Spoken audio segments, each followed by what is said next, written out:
Bless his holy name. You know, when David wrote that, I don't think that he wrote it like I just read it. You know, when you read the Bible, a lot of times we don't put the emphasis in it. I believe David began to think back on his life and think about how God has delivered him.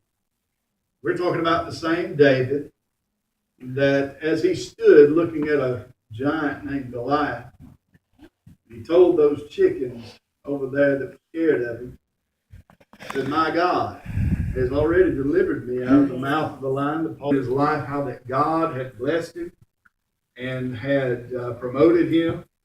And not just in blessing, but God also forgave him. Remember the story. This is the same David now that was supposed to be out leading his troops in battle, in war, but chose to stay behind. I think we get the old cliche, the idle hands or an idle mind is the devil's workshop.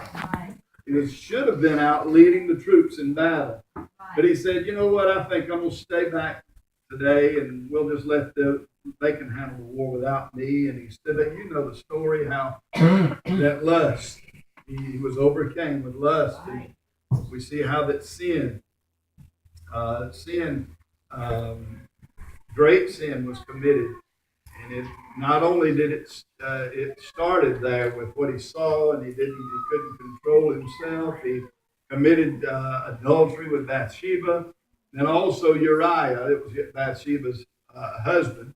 Uriah he had him murdered. He was sent out on the front lines of the battle where David should have been, and he said, "Withdraw the troops and allow them to kill him." And so we see how that a little sin led to another sin, led to another sin, led to another. And but I'm talking about the David that was forgiven for that.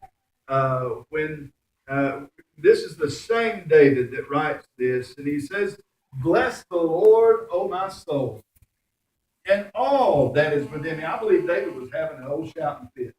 I believe he was having a spell. Y'all ever had a spell? Mm-hmm. I don't believe so. Amen.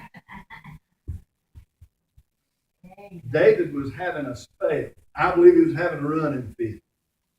One of them good old helicopter fit. He was just, I believe he was dancing before the Lord.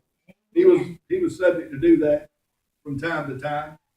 And you know what? You and I'd be, and I'm not saying if you're not that way, just lose it. I don't care how reserved you are, how calm and how even keeled you are. When you really get a hold of the grace of God that covers all of your sin, it'll cause you to have a little woo, praise the Lord, just a little bit. Amen. And those of you who can't contain yourself, you be jumping up, down, and running. Amen. A lot of people, I just like that. Well, then you can go and have church in the funeral home where they're dead things. And I serve a living God, a God who is alive today. He's seated at the right hand of the Father. He makes intercession for me. That's something else we've got to be thankful for.